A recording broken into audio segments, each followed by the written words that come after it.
அரிசி பருப்பும் சாப்பாட்டுக்கு முட்டை கரண்டி செய்ய போகிறேன். அதுக்கு கரண்டியில் எண்ணெய் விட்டு வச்சாச்சு.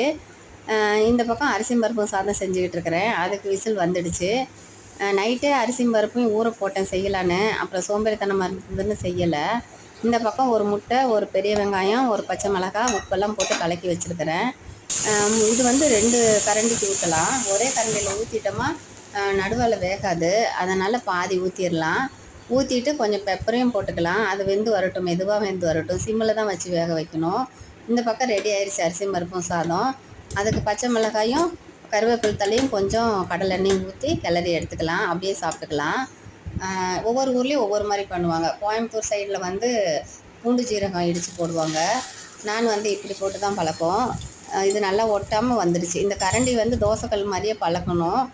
பழக்கிட்டு நம்ம தாளித்து போடுறதெல்லாம் இதிலே போட்டோமா இந்த மாதிரி ஒட்டாமல் வந்துடும். ரெடி ஆயிடுச்சு.